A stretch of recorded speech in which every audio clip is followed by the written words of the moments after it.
So mga bagay na pwede mong gawin upang bumaba ang pride ng isang lalaki. So mga girls, ang dami sa inyo na lumalapit, tumatawag, nagme-message tungkol dito sa usaping ito. Kamamay, paano ba ang dapat gawin para bumaba ang pride ng isang lalaki? Nung asawa ko, nung jowa ko, talagang napakataas eh. Kahit siya na yung mali, talagang pinipilit pa rin niya yung kanyang gusto. Kahit siya na yung mali, gusto niya siya pa rin yung tama. Ano bang dapat kong gawin, kamamay? Ano bang dapat kong ipakita sa kanya? Nahihirapan na ako, pati ako, hindi ko na rin alam kung anong gagawin eh. So mga kamamay, sige, pag-usapan natin ito at isi-share ko sa inyo. Basta ipapangako po ninyo na gagawin niyo po ito, i-apply niyo po ito nang walang alinlangan. Kasi para po ito sa inyo. Kasi minsan, kaya po hindi natin may apply yung mga ganitong klase ng love advice, kahit alam naman natin yung gagawin natin kasi may involved na feelings eh. Yung emosyon natin, hindi natin mapigilan, hindi natin kaya. Kasi syempre, mahal natin yung tao. Pero syempre, kung mahal natin yung tao, dapat mas mahal natin ang ating sarili. Kaya mga kamamay ha, advice ko po sa inyo, gawin po ninyo, sundin nyo po yung aking mga sasabihin upang bumaba ang pride ng isang lalaki. Lalo na kung alam nyo po na wala naman kayong ginagawang masama, wala naman kayong ginagawang na maiisip ng isang lalaki para itaas yung kanyang pride sa inyo, kailangan nyo nang gawin ito. Kailangan nyo nang i-apply itong aking mga sasabihin sa inyo. So mga kamamay, bago natin ito simulan, isa lang palaging aking hinihiling, if ever na nakakatulong, yung mga love advice, yung mga video, yung mga recommendations ko po sa inyo, huwag niyo naman po sanang kalimutan na mag-subscribe, mag-like, at mag-comment na rin sa ibaba ng ating video na to. Malaki pong may tutulong yan pagdating dito sa ating munting channel. Kaya mga kamamay, kung handa na po kayo, simulan na po natin ang ating topic ngayong umaga na ito. So ano nga ba yung mga bagay na po pwede mong i-apply gawin sa isang lalaki upang bumaba o hindi na tumaas ang pride ng mga ito sa inyo? So number 1, hayaan mo siya kung nagpapahabol siya sa inyo. Sabihin natin na may sinasabi ka lang sa kanya, na gusto mo lang sabihin na, babe, hindi mo naman dapat ginagawa yan eh. Babe, dapat naman, umuwi ka ng maaga kasi syempre, wala man kaming kasama dito. Kung nagalit siya, tapos siya pa yung nagpapahabol, siya pa yung hindi kumikibo, siya pa yung hindi kumakausap, umiiwas sa inyo, ang taas ng pride. Ang gusto mo lang naman, mapakinggan ka, kapag ganyan, wag mo siyang habulin. Wala ka namang ginagawang mali, wag mo siyang habulin, hayaan mo siya, pabayaan mo siya.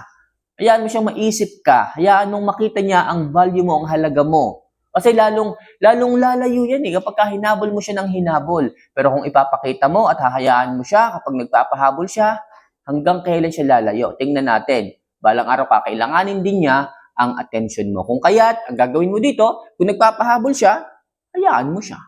Okay? So next, pagandahin mo ang personality mo. Yes, mga kamamay. Kung masyadong mataas ang pride ng isang lalaki, mag-focus ka sa sarili mo. Baka kaya ganun ng isang lalaki, hindi ka na masyadong attractive sa kanya. Baka kaya ganun ng isang lalaki, nalolos siya nga na siya sa inyo. Baka kaya ganun ng isang lalaki, wala ka ng value sa kanya. Ni itsura mo, hindi mo maayos. Ni personality mo, napapabayaan mo. Losyang ka na, pangit ka na. Di ba? Kung ano-ano pang nakikita niya sa inyo. Bungangera ka pa. Kaya ang ginagawa ng isang lalaki, lumalayo. Tinataas ang pride sa inyo. Kasi ano? Kasi hindi ka naman ka-value eh. Kasi nga kahit sarili mo, hindi mo maayos. Walang makitang maganda sa iyo yung isang lalaki. Kaya ganyan na po ang pagtataas ng pride sa inyo ng isang lalaki. Pero kung ang gagawin po ninyo is uunahin yung inyong sarili, mag-aayos kayo, magpapaganda, hindi ko naman sinabi na sobrahan ninyo na tipong mag-ayos kayo ng bonggang-bongga, mag-makeup kayo ng makapal. Hindi ko naman sinabi yan eh. Ang sa akin lang mag-ayos kayo. Kaya kayo pinili ng mga yan, pinakasalan ng mga yan kasi nagandahan sila sa inyo. Sa kanila lang, hindi nyo na-maintain eh. Simpleng pagsusuklay ng buhok, simpleng paglalagay ng pulbo, simpleng manligo araw-araw, hindi nyo magawa. Kaya mga kamamay, sinasabi ko po sa inyo, mag-ayos, magpaganda, pagandahin po ninyo ang inyong personality para sa ganun, bumalik po ang inyong value sa isang lalaki at hindi na siya magtaas ng pride sa inyo. Napakasimple lang mga kamamay, hindi nyo magawa.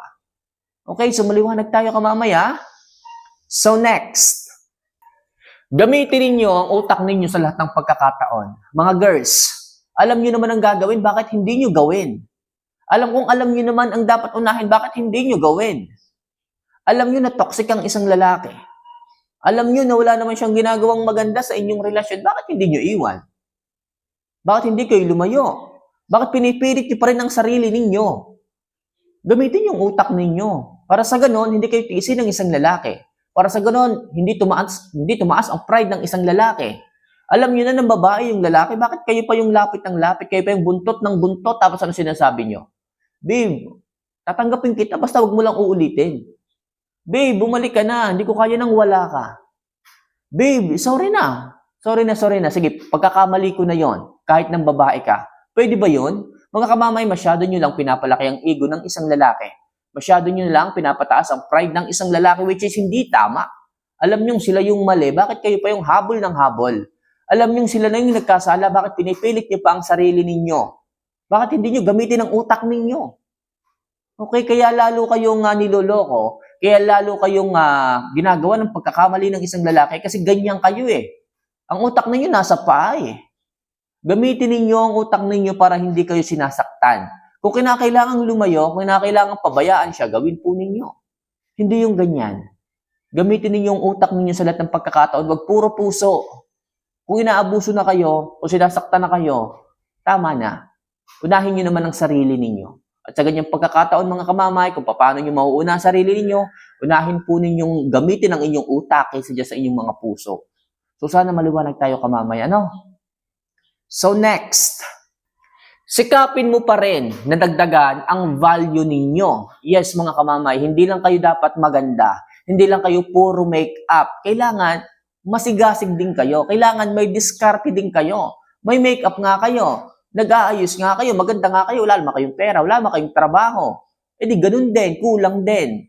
So mas maganda kung package. Maganda ka, may trabaho ka, kaya mong tumindig sa sarili mong mga paa, kaya mong hindi humingi sa kanya ng pambili mo ng shampoo, ng pambili mo ng sabon, na puprovide mo para sa sarili mo. Diyan makikita ng isang lalaki ang halaga mo. Diba? Yung tipong hindi mo kailangan ang lalaki para mabuhay. Na tipong hindi mo kailangan ang lalaki para makakain, para makasurvive. Kasi kaya mong tumindig sa sarili mong mga paa. At yan ang sinasabi ko sa inyo. Dagdagan ang value ninyo. Hindi po pwedeng ganda lang ang baon ninyo.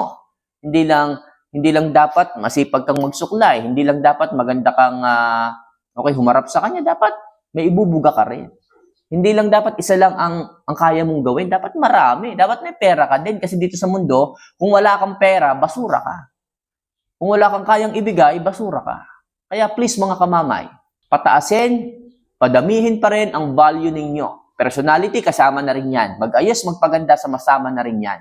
Kaya mga kamamay, kung total package ka, maganda ka, may pera ka, kaya mong tumindig sa sarili mong mga paa, gold ka. Okay? Diyan hindi tataas ang pride ng isang lalaki kapag kumpleto ricados ka. Kasi hindi mo kailangan ng lalaki para makasurvive. Hindi mo kailangan ng lalaki para tumindig. Kaya please, dagdagan pa ang personality, dagdagan pa ang source of income, dagdagan pa ang pagiging high value mong babae para makita ng isang lalaki ang value mo at hindi na tumaas ang pride niya sa iyo palagi. Kasi wala nang dahilan.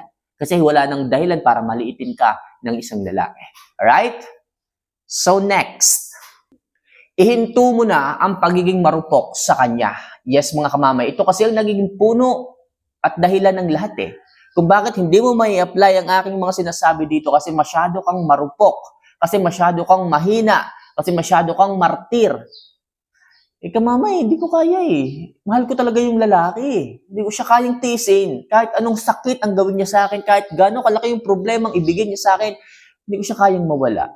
Hindi ko siya kayang makita sa iba. Kamamay, hindi na pagmamahal yan. Masyado ka nang maaabuso kapag ganyan. Mga kamamay, at mahal mo yung lalaki pero mahal ka ba? Yung bang pagmamahal mo sa kanya ay nakikita mo rin na ginagawa sa iyo? Baka nga mas lamang pa na palagi kang umiiyak. Baka nga mas lamang pa na lagi kang nagtitiis sa kanya. Na lagi kang naghahabol. Na palaging problema na lamang ang dala sa inyo ng lalaki. Mga kamamay naman, makinig ka naman sa sarili mo. Ubus na ubus ka na. Masyado ka na nagsasakripisyo. Bakit kailangan mong gawin yan habang buhay? Dito sa mundong ito, choice naman natin na maging masaya eh. Pero choice din naman natin na maging malungkot. Diba? Nasa inyo na lang yan kung saan nyo pipiliin. O kung alin ang pipiliin po ninyo sa dalawa. Kung pipiliin yung malungkot na lang habang buhay, o pipiliin yung maging masaya kasi may choice naman. Diba? Kung mahal ninyo, hindi sapat. Dapat mahal din kayo. Kung ang dahilan mo sa akin, hindi mo kaya dahil dahil mahal mo siya, hindi sapat yun. Kailangan magkaroon ka rin ng rason para mag-stay. Kasi kung tinutulak ka na palayo, ba't ka palapit ng lapit? Gusto mo bang habang buhay ka na lang ganyan? Kaya mga kamama, ikaw ang tatanungin ko sa pagkakataong ito. Saan mo gusto? Sa maging malungkot habang buhay? O maging masaya ka dahil may choice ka naman? So mga kamamay, sa inyo ko naiiwan yung katanungan na yan. At sana, sa inyong mga puso, sa inyong mga sarili, mahanap, malaman yung sagot. So yan lang muna sa akin mga kamamay, ang ilang mga love advice na maaari ko pong i-share sa inyo at sana ay makatulong. If ever na gusto niyo pong magpa-love advice, magpa-coach, tumawag sa akin, pwede niyo po yung gawin. Ako mismo ang kakausap sa inyo, magbibigay ng advice para sa ganon, maayos po ang flow ng inyong mga bagay na dapat gagawin at maging maayos na po ang inyong love relationship sa inyong mga partner. So see you for our next vlog. Mahal ko po kayo. Paalam.